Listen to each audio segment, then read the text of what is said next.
Buenos días de nuevo a todos los hermanos que han saludado.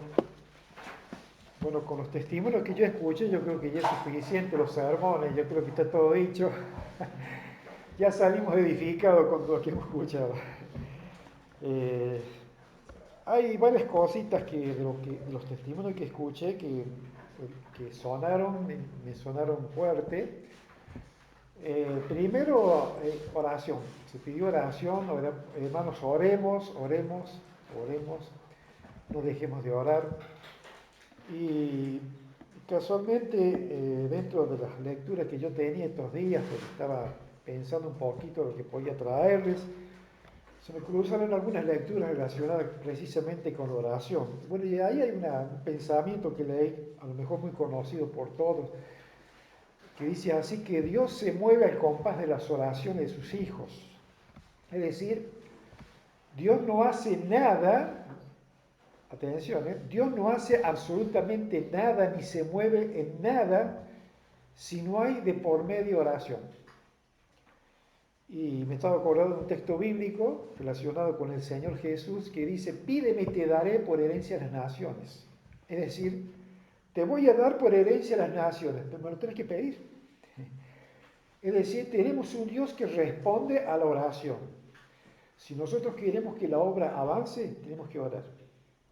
Si nosotros queremos que la gente en Cristo se convierta, tenemos que orar. Si nosotros queremos frutos, tenemos que orar. Si yo quiero crecer, si yo quiero alcanzar santidad, si yo quiero avanzar en mi vida espiritual, tengo que orar. Es decir, en suma, podríamos decir que las oraciones no pueden cesar. Si alguien tiene que orar por todas estas cosas, de hecho se pasaría horas orando y eso es lo que hacía el Señor cuando estuvo en la tierra, se pasaba horas orando. Se pasaba, dice algunos pasajes bíblicos, las noches enteras. Tantas cosas que el Señor ponía a los pies de su Padre en las amplias necesidades de su ministerio. Todo lo que él veía, las necesidades de sus discípulos, la dureza del corazón de la gente al cual el Señor hablaba, los enfermos con los cuales el Señor se iba a encontrar durante el día, porque donde andaba, los enfermos venían leprosos, ciegos, paralíticos, se acercaban porque sabía que el Señor les podía sanar. Tenía que orar por todo eso. Y sobre todo la cruz. Tenía que orar por la cruz, que era la misión central por la cual él venía. Hermanos, nosotros también tenemos que hacer lo mismo. Queremos verdaderamente las cosas por las cuales nosotros pensamos que necesitamos para la iglesia local, para la obra del Señor en general, tenemos que orar. Pero tenemos que orar intensamente. No es la oración formal, no es la oración como para cumplir, no es la oración como para decir, bueno, como si creyente voy a orar. No, no, no, no. Es la oración en la cual profundamente yo estoy interesado en conseguir eso. Yo quiero que ese vecino del frente se convierta. ¿Qué tengo que hacer? Tengo que orar primero. Y tengo que orar intensamente y todos los días. Aparte, por supuesto, después llevar el Evangelio. Pero yo tengo que orar intensamente. Y tenemos el ejemplo de la mujer viuda que fue a pedir justicia a un juez injusto.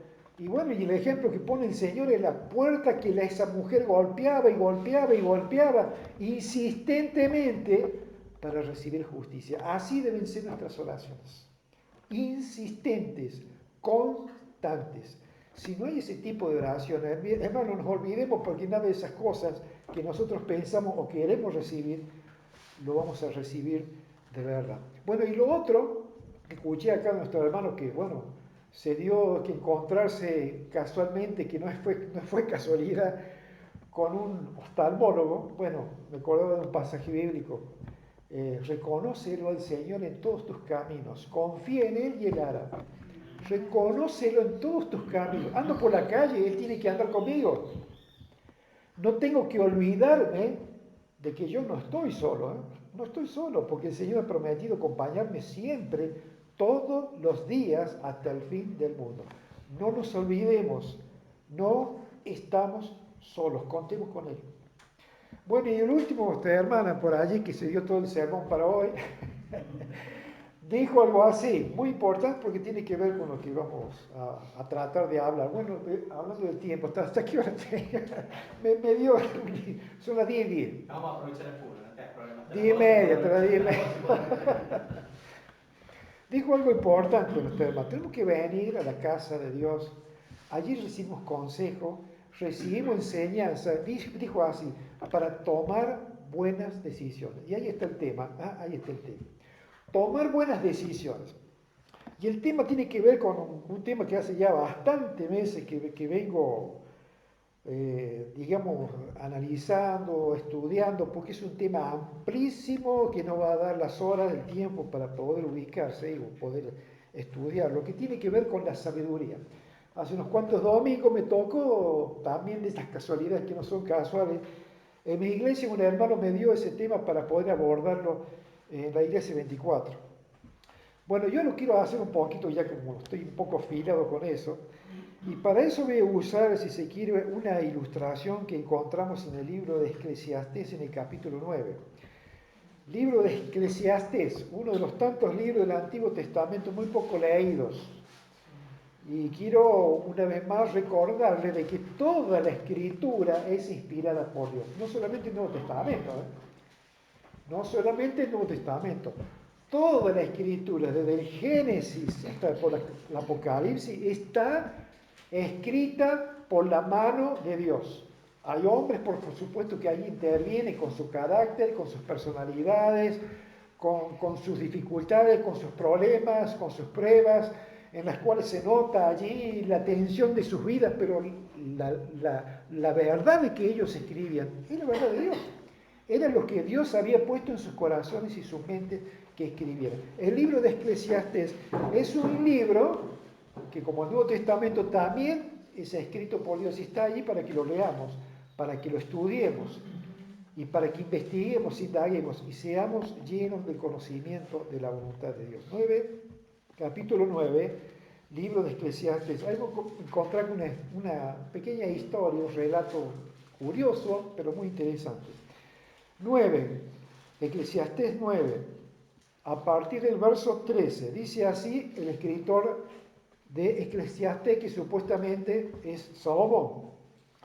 También vi esta sabiduría debajo del cielo, la cual me parece grande, una pequeña ciudad y pocos hombres en ella, y viene contra ella un gran rey y la asedia, y levanta contra ella grandes baluartes.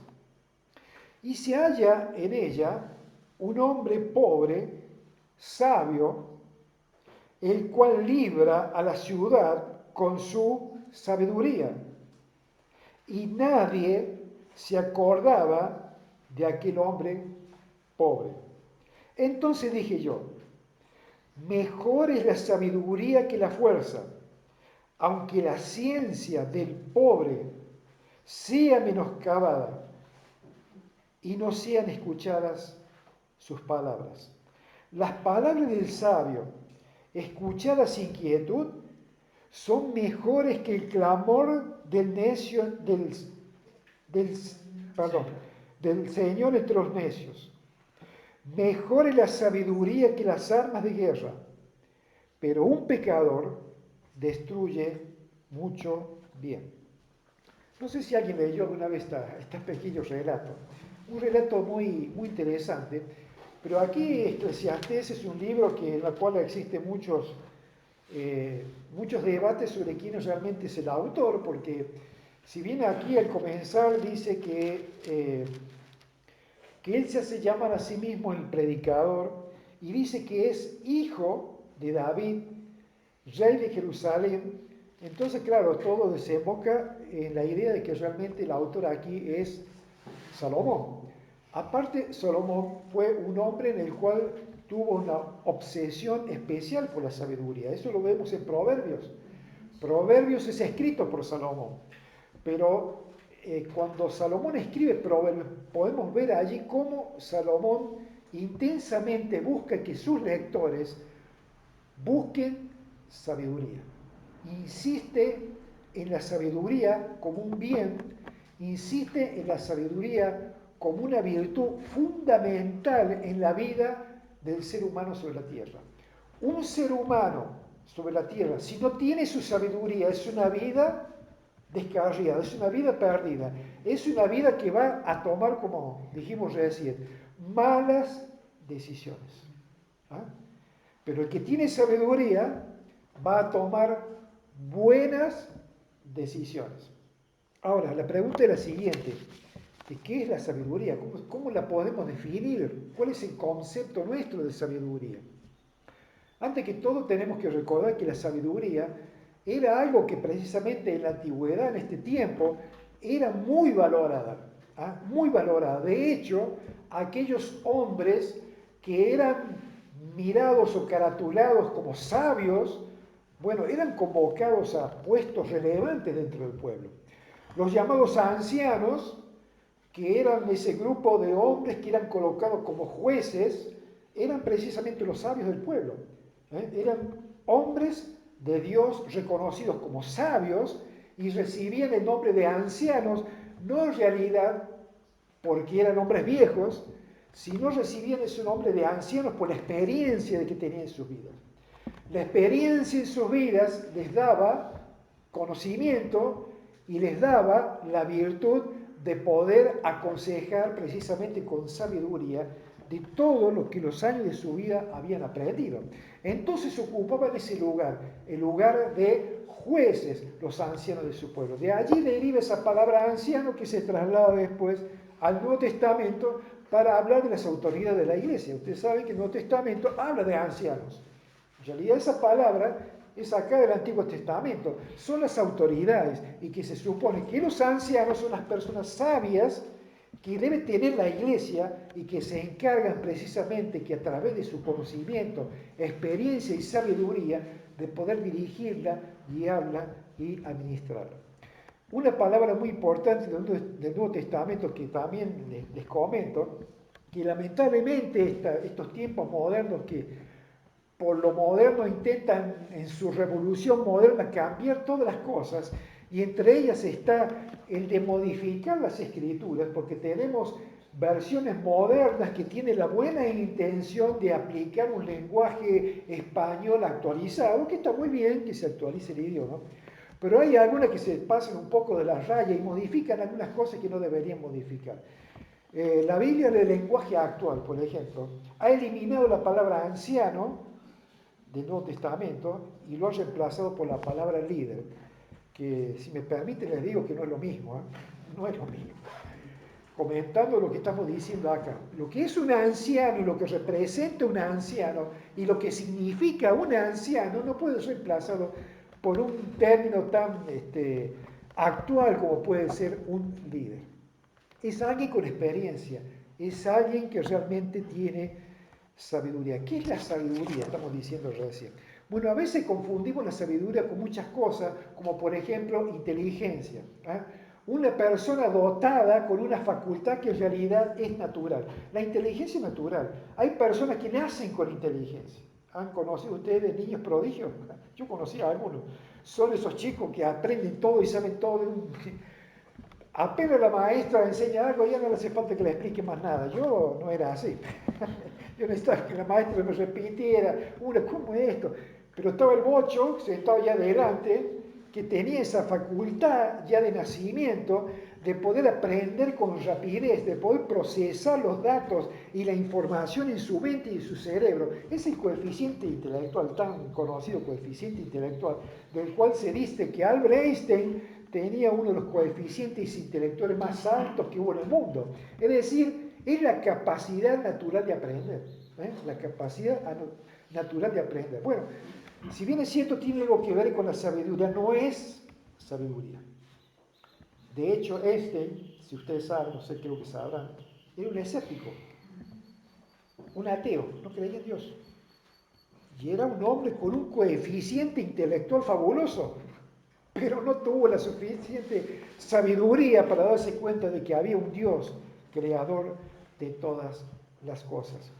Otra cosa es el conocimiento también. A veces cuando nos encontramos con una persona con mucho conocimiento, decimos, este es sabio, porque conoce mucho. tiene relación con la sabiduría, pero no es lo mismo. ¿Qué es el conocimiento? Bueno, es el cúmulo de información en una determinada materia. Por ejemplo, yo estudio medicina. 6 años, 7 años. Son 6 años, 7 años en que yo profundizo mi conocimiento en la medicina. Estudio el cuerpo humano, las enfermedades, los remedios, etcétera, lo que sea. Lo mismo un mecánico, lo mismo un ingeniero, lo mismo que haga acá un profesional o alguien que tenga un oficio. El oficio que tenga, carpintero, lo que sea, tiene un conocimiento, ¿eh? Que se lo ha dado un estudio o simplemente la experiencia, porque incluso los oficios, ustedes saben, se aprenden a veces por experiencia, porque lo aprendió de algo.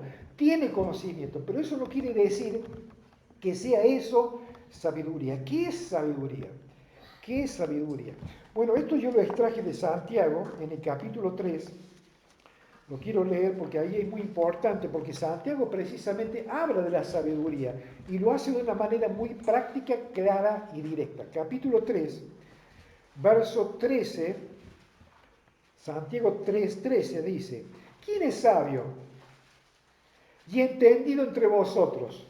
Y dice, muestre por la buena conducta sus obras, es decir, las obras de su sabiduría, en sabia mansedumbre. Acá tenemos la clave de lo que es la sabiduría. Pregunta aquí Santiago, ¿quién es sabio acá? ¿Hay algún sabio? Sí, yo conozco la Biblia, yo he hecho un curso de teología de 4 años. Háganme una pregunta difícil de la Biblia y yo se la respondo. Ah, muy bien, qué lindo, qué lindo.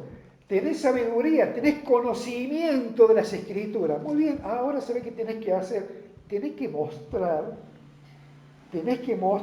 en tu conducta el conocimiento que has adquirido de la palabra de Dios. Y eso es sabiduría.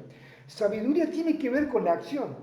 Sabiduría tiene que ver con la aplicación en la vida de lo que conocemos. Eso es sabiduría. Conozco la palabra de Dios, tengo que aplicarla. Si no lo conozco, es solamente conocimiento vano que no tiene ningún fruto, ningún provecho. Por eso dice aquí Santiago, repito, esta expresión de, ¿hay algún sabio? ¿Hay algún entendido? Muéstrelo. Muéstrelo en su conducta. Muéstrelo en su vida. Y mostrar la acción de su conducta, la acción de su vida, de lo que él conoce, esa es precisamente la sabiduría. Es por eso que la sabiduría se la define sencillamente como una conducta prudente en la vida. Conducta prudente en la vida. Eso es sencillamente sabiduría. Ahora, Santiago, si nosotros avanzamos en este pasaje, dice allí que existen 2 sabidurías. Si bien es cierto, la sabiduría tiene que ver con la conducta y la conducta con el conocimiento, yo podría decir que hay tanta sabiduría como habitantes hay en la tierra, porque cada persona tiene su forma de pensar, cada persona tiene su forma de vivir, cada persona tiene su forma de tomar sus decisiones, cada persona tiene su formación, la que recibió de su casa, la que recibió de su modo de ambiente, y todo ese conocimiento y experiencia de su vida la aplica precisamente en su conducta. Entonces, podría decirse que hay mucha sabiduría, pero para Santiago solamente hay 2. Una es la humana y la otra es la de Dios. ¿Ah?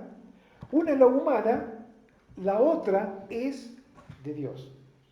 Ahora, la humana, y es lo que está diciendo aquí Santiago, que es importante rescatarlo, es una sabiduría, lo quiero leer textualmente del verso 13. Porque esta sabiduría, y atención, porque en el verso anterior está allí desnudando dificultades y problemas que había en la iglesia de su tiempo. Había celos, había divisiones, había peleas, había enfrentamientos, había cosas que no correspondían a un lugar donde mora la presencia del Señor. Había envidias, había egoísmos, había todo este tipo de cosas que no corresponden a un lugar, repito, donde Dios está presente. Entonces dicen, miren hermanos, esta conducta de los celos, esta conducta de la envidia, esta conducta de la venganza, del egoísmo, esta conducta de la pelea, del enfrentamiento entre hermanos, miren, esto no es sabiduría de Dios, esto es sabiduría humana. Esto es del ser humano, es la sabiduría del mundo, dice el apóstol Pablo. No es la sabiduría de Dios. Algo similar, fíjense que Pablo combate en la iglesia de Corinto. Ustedes recordarán la carta de que Pablo escribe a los Corintios. ¿Por qué la escribió? Porque Pablo había oído hablar que en la iglesia de Corinto había divisiones, había enfrentamientos, había peleas, había ambiciones, había celos. Entonces Pablo escribe esta carta y le dice, miren hermanos, yo los estoy escribiendo, pero yo no lo estoy escribiendo a ustedes como espirituales, sino como a niños en Cristo. Son carnales, no son espirituales. Ustedes saben cómo se están manejando con la sabiduría del mundo. Con esa sabiduría, esta es la conducta que hay afuera. Esta es la conducta que hay en un ambiente donde no está Cristo presente. Es por eso que Santiago la define aquí, del verso 15, porque esta sabiduría no es la que desciende de lo alto, dice, sino terrenal, animal, diabólico. Fíjense en el duro lenguaje que Santiago utiliza para definir esta sabiduría que está en el mundo. Dice que es animal, dice que es, lo leo, terrenal, animal y diabólica. Es terrenal, es animal y diabólica. Es terrenal, ¿por qué? Porque es de este mundo, porque pertenece a este mundo, porque los intereses de esta conducta apuntan solamente a las cosas de esta vida. Los intereses de esta sabiduría no mira para arriba. ¿Ah? Por eso es carnal. No busca el que practica esta sabiduría la gloria de Dios, busca su propia gloria, busca sus propios intereses, trata de satisfacer sus propias necesidades o su propia ambición. Eso es lo que hace la sabiduría del mundo. Pero la sabiduría de Dios es distinta. Busca la gloria de Dios. Busca los intereses del cielo. Es decir, cómo la está aclarando perfectamente bien y definiendo bien. Porque quiere Santiago que cada uno de nosotros, como creyentes, tengamos cuidado sobre qué sabiduría es la que nos gobierna. ¿Es la sabiduría humana? ¿Es mi sabiduría? ¿O es la sabiduría de Dios? Dice que es animal. Es animal porque en realidad otras traducciones dicen así, que es natural. Es natural. Porque es del hombre mismo, nace del hombre mismo. Nace de su propia naturaleza, como dijimos recién, de sus propios intereses egoístas, la cual quiere satisfacer. Y luego dice que es diabólica, más duro todavía, Santiago. Ya te fuiste al suelo. ¿Cómo va a ser diabólica? ¿Es esto? Es diabólica porque responde a los intereses de Satanás. Yo no sé si se acuerdan del pasaje bíblico cuando Eva llega allí al árbol, ve el fruto y Satanás comienza a hablarle y le habla y comienza a tentarle y le plantea y le hace una propuesta. Esta propuesta básicamente consistía en renunciar a Dios. Dejar de vivir de una vida de dependencia de Dios para vivir una vida de libertad. Por eso le dicen, ustedes van a ser como dioses, como Dios, como Él. Completamente libre, tomando ustedes sus propias decisiones. Y dice allí la Escritura de que Eva miró el fruto, que era agradable, hermoso, para alcanzar sabiduría. Así dice el texto. Para alcanzar sabiduría. ¿Qué sabiduría esta que Eva quería alcanzar con Adán? No era la sabiduría de Dios. Era la sabiduría de Satanás, era la propuesta de Satanás. Y esa es la sabiduría humana. Una sabiduría que básicamente consiste en vivir como a mí se me da la gana y Dios no está allí presente. Así vive la humanidad. Pero nosotros no vivimos así, o no queremos vivir así. Porque miren, hermanos, en nosotros está presente la sabiduría humana, porque somos seres humanos y hemos heredado esta sabiduría de Adán y la raza caída en la cual nosotros estamos inmiscuidos. tenemos tendencia a inclinarnos a esta sabiduría. Por eso pasaba esto en esta iglesia. Esta iglesia estaba conduciéndose por la sabiduría humana. Entonces le dice, esta no es la sabiduría de Dios. Ahora, ¿cuál es o qué consiste la sabiduría de Dios? Bueno, la sabiduría de Dios consiste, si vamos a hablar del Antiguo Testamento, de la cual allí está hablando Salomón, escribe proverbio y aconseja a sus lectores, adquieran sabiduría, adquieran consejo, adquieran enseñanza. Bueno, básicamente tenían que leer la ley de Dios, porque ahí estaba la voluntad de Dios. Tenían que retenerla. Cuando Dios lleva a su pueblo por el desierto y le dice, mire, yo los voy a introducir a la tierra prometida, pero una vez que estén instalados allí, hay algo que no tienen que olvidarse. No deben olvidarse de mi ley. No deben olvidarse de mi ley. Incluso hasta había ordenanzas para el rey, el futuro rey que todavía no era. Había una serie de consejos y de enseñanzas estrictas que el rey tenía que seguir para no desviar su camino. Y en forma de un libro tenía que guardarlo encima para recordarlo permanentemente, para que ese rey pudiese ser un rey sabio. Entonces la sabiduría del Antiguo Testamento consistía en la obediencia de la ley y en el temor a Dios. Ahora en el Nuevo Testamento, ¿cómo es esto? ¿Cómo es esto? ¿Cómo funciona la sabiduría de Dios ahora en este tiempo? Bueno, yo les leo 1 Corintios porque allí está tratando de resolver este problema de enfrentamientos y divisiones para el apóstol Pablo. 1 Corintios en el capítulo 1.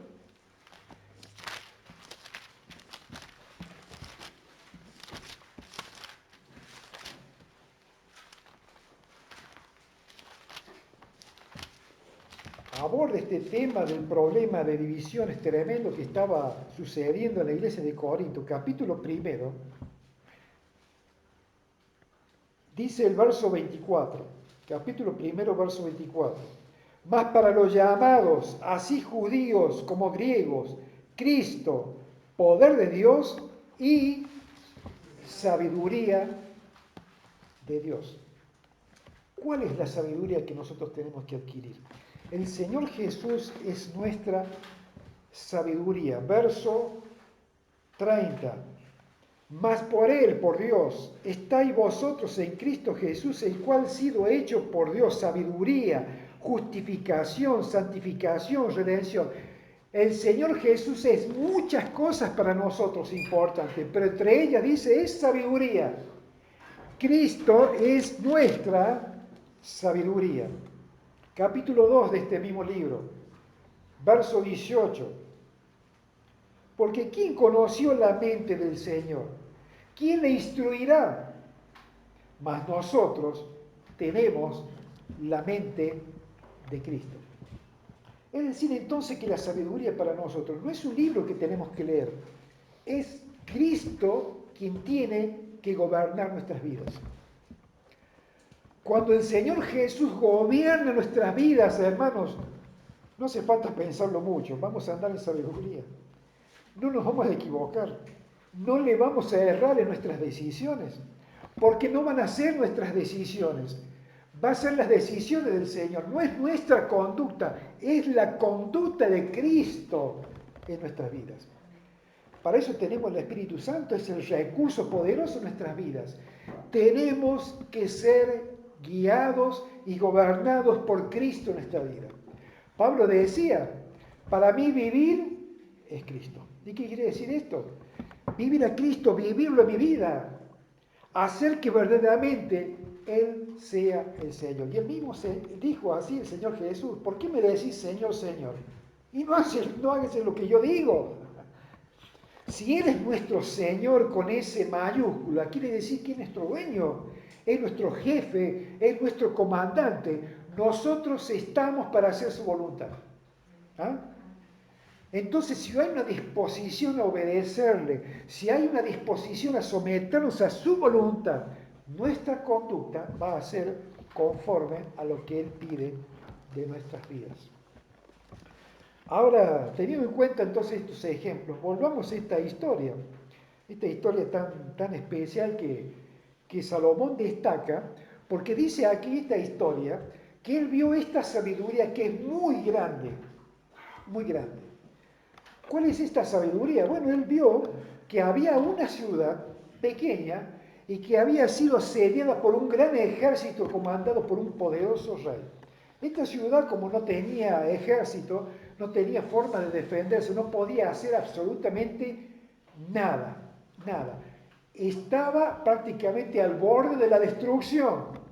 Pero dice que de repente, ¿qué apareció ahí? Apareció un hombre anónimo, que nadie lo tenía en cuenta y encima era pobre. Esto de pobre en realidad quiere decir que era alguien que todos ignoraban, que a lo mejor nadie daba un peso, que iba a venir este a decirnos qué tenemos que hacer en una situación como esta. Pero sin embargo este hombre aparece y no sé cómo, pero dice que con su sabiduría pudo librar a esa ciudad. De hecho, ustedes saben que hay una historia real que está relatada en el Antiguo Testamento, en el segundo libro de Samuel, el capítulo 20, una historia que realmente sucedió, que es exactamente igual a esta, donde en realidad lo único que cambió es que el protagonista no es un hombre como aquí, sino una mujer. En los tiempos del rey David, padre de Salomón, tuvo un rebelde que quiso llevar adelante una rebelión para sacarlo a David como rey, que se llamaba Seba. David ordenó que sea capturado y salió Joab, su general, con su ejército a buscarlo. Este hombre se refugió en la ciudad. Una ciudad frágil, débil, que no tenía fuerza ni poder para poder defender. Joab, con todo su poderoso ejército y todos los valientes de David, rodearon la ciudad, pudieron baluarte quiere decir que la cercaron, de tal modo que no podía nadie entrar ni salir. Y bueno, la idea de Joab era destruir las murallas, entrar a la ciudad, bueno, y destruir todo lo que había allí solamente para buscar un hombre. Entonces dice allí la escritura, usted busque el nombre, no vamos a tener tiempo ahora, que apareció allí una mujer y dice así, con su sabiduría, hizo una movida muy especial. Fue a hablar con Joab. Escúchame, Joab, ¿te das cuenta de lo que estás por hacer acá? Vas a destruir la heredad de Dios. Y Joab se quedó así, no, yo no vengo a hacer esto. Mira, si tu idea es capturar a este hombre, yo lo voy a buscar y yo te voy a traer la cabeza de este hombre que está buscando. Fue así, trajeron a este hombre ya muerto con su cabeza, a este hombre, se lo entregaron su cuerpo y Joab con todo su ejército se retiró y fue librada la ciudad con la sabiduría de esta mujer. Es decir, que es una historia exactamente igual a esta,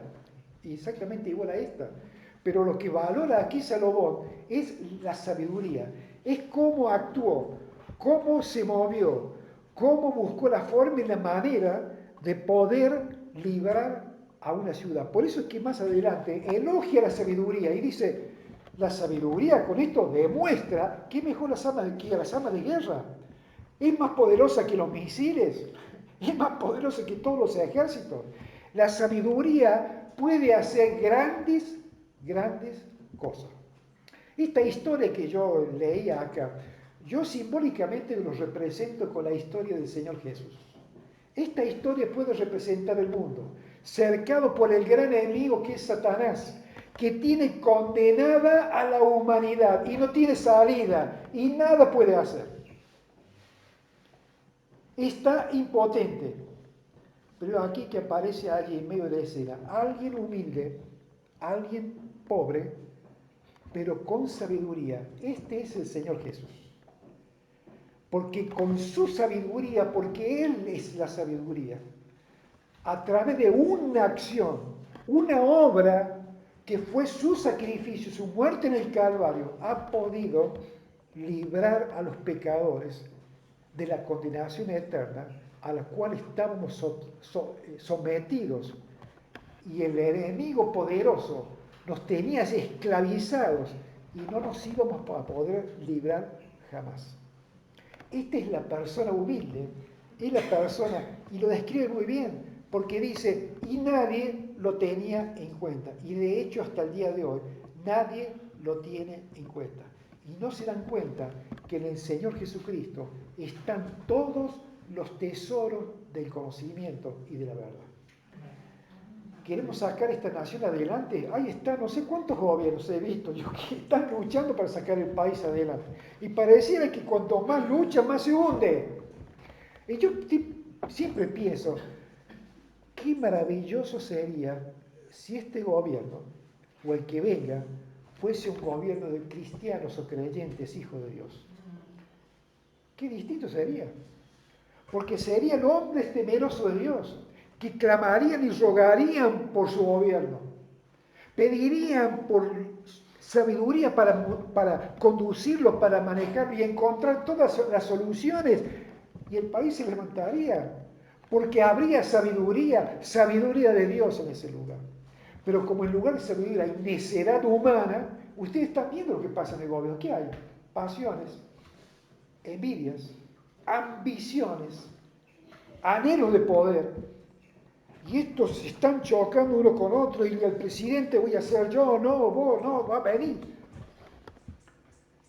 Y es por eso que vivimos como estamos, y no solamente nosotros, el mundo entero sigue ese mismo camino de caos, porque están siendo llevados por su propia sabiduría humana.